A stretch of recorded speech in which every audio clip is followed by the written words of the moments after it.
नमस्कार, आदाब, राम राम। शनिवार की शाम है और गांव कनेक्शन से हम हाजिर हैं आपके सामने अपना खास शो गांव बुलेटिन लेके, जिसमें हम पेश करते हैं हमारे बीते हुए हफ्ते की 7 मुख्य खबरें। तो चलिए नज़र डालते हैं इस हफ्ते की गांव कनेक्शन की ग्रामीण भारत से 7 बड़ी खबरों पर। जैसा कि आप सब जानते हैं कि उत्तर प्रदेश में इलेक्शंस चल रहे हैं। 10 फरवरी से इलेक्शन शुरू हो गए हैं और ये 7 फेजेस में किए जाएंगे। गांव कनेक्शन ने एक स्पेशल सीरीज लॉन्च करी है उत्तर प्रदेश इलेक्शंस के अराउंड, जिसका नाम है क्या कहता है गांव। यही सीरीज जो है हम इंग्लिश में भी कर रहे हैं और इंग्लिश में इस सीरीज का नाम है द गांव पोस्ट कार्ड। बीते हफ्ते में हमने 3 ऐसी खबरें करी हैं जो कि उत्तर प्रदेश इलेक्शन सीरीज के अंतर्गत करी गई हैं। पहली खबर के लिए चलिए हम चलते हैं बिजनौर डिस्ट्रिक्ट में उत्तर प्रदेश की। बिजनौर में गंगा के खादर इलाके में बहुत से गांव रहते हैं और वहाँ पे हज़ारों की संख्या में गांव वाले रहते हैं। कुछ ऐसे गांव हैं जिन लोगों को नदी को पार करके दूसरी तरफ जाना पड़ता है क्योंकि उनकी खेती की ज़मीन जो है वो गंगा के पार है। परंतु गंगा पर कोई पक्का पुल नहीं बना हुआ है, एक पॉन्टून का ब्रिज बना हुआ है और ये गाँव वाले जो है रोज़ अपनी जान हथेली पर लेकर उसी पॉन्टून ब्रिज से गंगा को क्रॉस करते हैं। अपने ट्रैक्टर, अपनी खेती का सब सामान उसी पे ढोकर लेकर जाते हैं।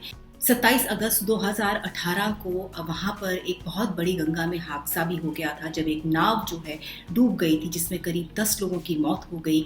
आज तक उसमें से सिर्फ 5 ही लोगों का शव बरामद हो चुका है और 5 लोगों का शव अभी तक बरामद नहीं हुआ है। गांव वालों ने काफ़ी चिट्ठियाँ लिखी हैं सरकारों को, बहुत रिक्वेस्ट किया है अलग अलग पॉलिटिकल पार्टीज को, बट आज तक वहाँ पे पक्का पुल नहीं बन पाया है।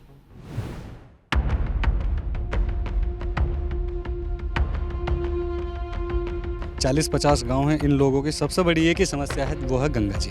कई बार हमें इस गंगा के मुंह में मतलब जो हमारे लोग समा गए हैं। डेली का काम है जी, जान जोखिम में घेर के खद्दर जाना। 24 घंटे खतरे के निशाने पर रहता है। अभी बड़े बड़े अधिकारियों कुछ काम पड़ जाओ भाई, हम थारा सब कुछ करांगे, हमारा वोट ध्यान से दियो, नू करियो, और जिस दिन जीत गए उस दिन कुछ नहीं है।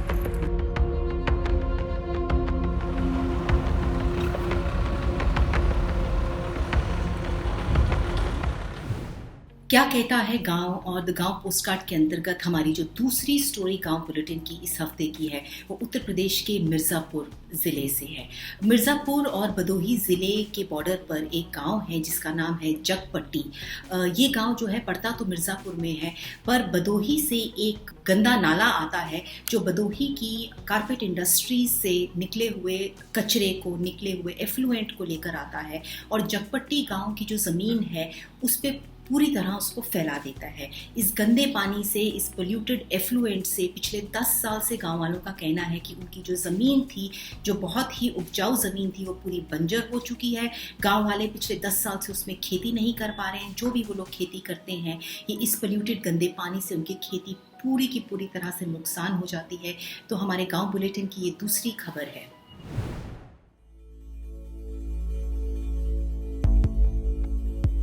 चालीस साल से पानी बहाता, गंदा पानी आ रहा है, कचड़ा का पानी आता। जो पूरा डूब जात है। 3 साल गेहूँ फूटा फूटा भैया हमारा चला गवा। अब हमारे गोरू खाए बिना मरा लगे। इस बार हम लोगों ने पूरा निश्चय किया है कि अगर हमारी समस्या का कोई समाधान नहीं निकलता है तो हम लोग जो है चुनाव का बहिष्कार करेंगे। एप्लीकेशन देते देते मिर्ज़ापुर जाते आते सब थक चुके हैं। ये फाइल है, देखिए।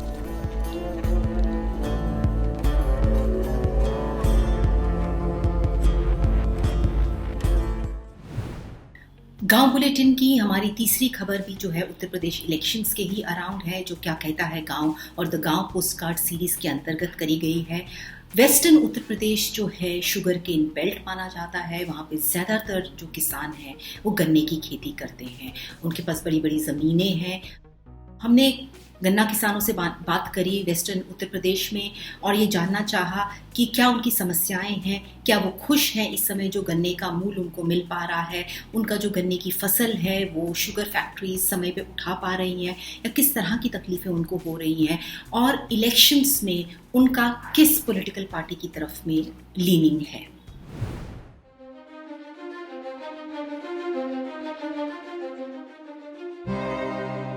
नहीं, गन्ने का किसान का बहुत बड़ा मुद्दा है। कोई पैसा नहीं मिलता, चले जाते, गन्ना गिर के पलट जाते हैं। अधिकारी कहते हैं लखनऊ भेजेंगे, पैसा आओगा तो आपको देंगे। सबसे पहला मुद्दा तो हमारा गन्ना का ही है, क्योंकि गन्ने का पेमेंट ये सरकार वादे तो बहुत ज़्यादा किए इसने, और ये सबसे बड़ी बात है कि ये झूठ बहुत बोलती है सरकार।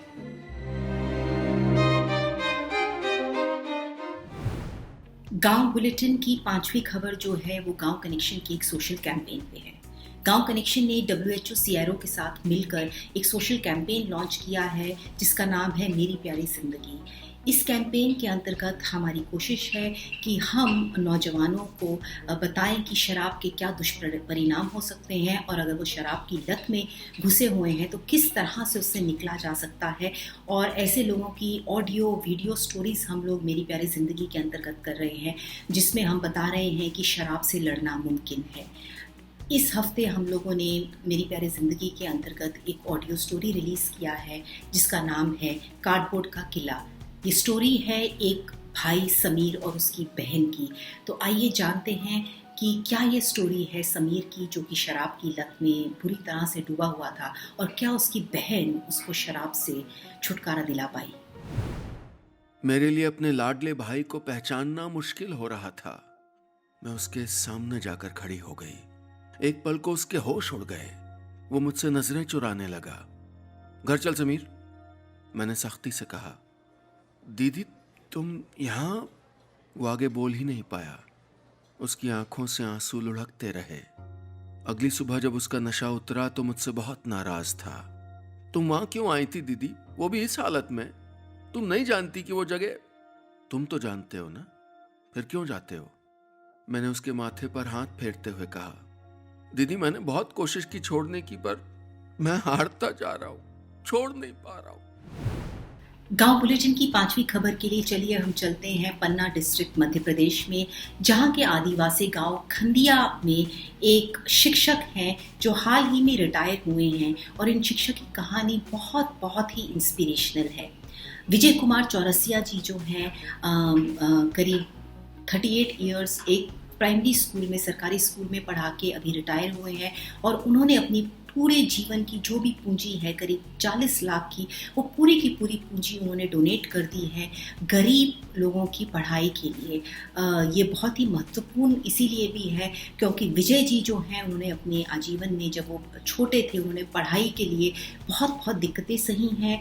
वो जब 12-13 साल की वर्ष के थे तो उन्होंने रिक्शा चलाया, उन्होंने दूध बेचा ताकि वो किसी तरह से अपनी पढ़ाई को पूरा कर सके। एक समय था कि जब एग्ज़ाम देने के लिए उनके पास अपने पेन में इंक डालने तक के पैसे नहीं थे, पर उन्होंने पढ़ाई ख़त्म करी। वो एक शिक्षक पढ़े, उन्होंने अपनी पूरी ज़िंदगी आदिवासी गरीब बच्चों को पढ़ाया है, और अब अपनी पूरी जीवन पूंजी जो है 40 लाख की उन्होंने डोनेट कर दी है गरीब बच्चों की पढ़ाई के लिए।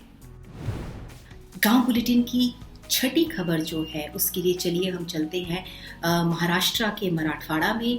मराठवाड़ा जो है वो जाना जाता है ड्राउट्स के लिए, कि जहाँ पे बहुत सूखा पड़ता है। तो हमारी जो ये गांव बुलेटिन की 6ठी खबर है वो एक और बहुत ही अच्छी इंस्पिरेशनल स्टोरी है, पर वो एक कॉमिक बुक की तरह है। जी हाँ, एक कॉमिक बुक एक फार्मर के ऊपर, और उन फार्मर का नाम है Godavari Dange. Rain drop in the drought, Godavari Dange, ये एक कॉमिक बुक है जिसको तैयार किया गया है मैत्री डोरे और रितिका रेवती सुब्रमण्यम जी ने।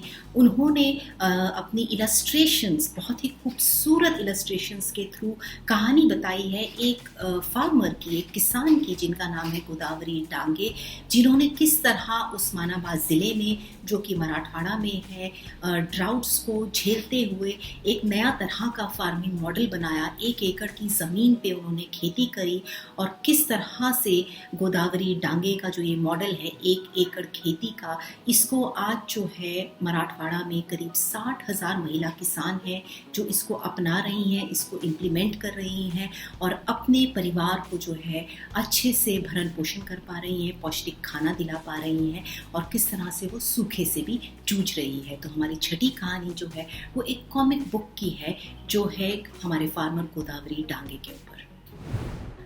गांव बुलेटिन की हमारी 7वीं और आखिरी खबर जो है वो उत्तर प्रदेश में प्रतापगढ़ से है।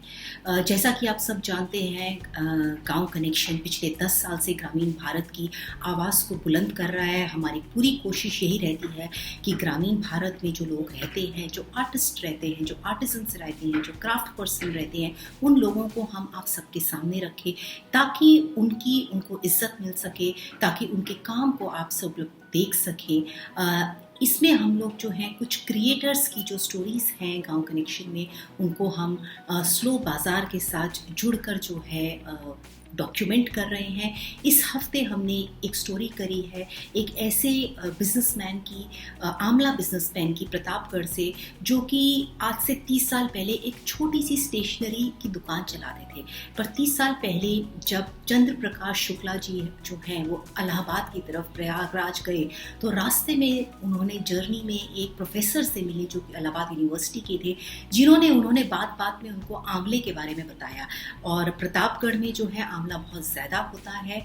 तो ये कहानी जो है ये चंद्र प्रकाश शुक्ला जी की है कि किस तरह से वो पिछले 30 साल में अपनी मेहनत से एक स्टेशनरी शॉप को छोड़कर वो एक बहुत बहुत बड़े आंवला बिजनेसमैन बन चुके हैं। वो आंवला के अलग अलग तरह के प्रोडक्ट्स बनाते हैं, चाहे वो आंवला का जैम हो, आंवला के लड्डू हो, चटनी हो, बर्फ़ी हो, जूस हो या आंवले का अचार हो। उन्होंने एक अपनी कंपनी शुरू करी है पुष्पांजलि ब्रांड के नाम पर।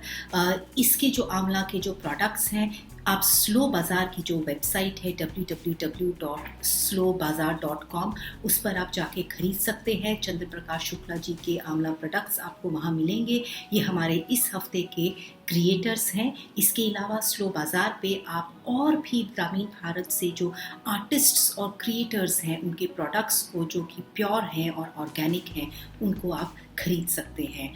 तो इसी के साथ हमारा इस हफ्ते का गांव बुलेटिन यहीं पे समाप्त होता है। आप इसी तरह हमसे जुड़े रहिए, हमें अपने सुझाव दीजिए कि किस तरह की और स्टोरीज हम गांव बुलेटिन में इंक्लूड कर सकते हैं ग्रामीण भारत से। ठीक एक हफ्ते बाद शनिवार शाम को हम आपसे फिर मिलेंगे। तब तक का लिए शुक्रिया, नमस्कार।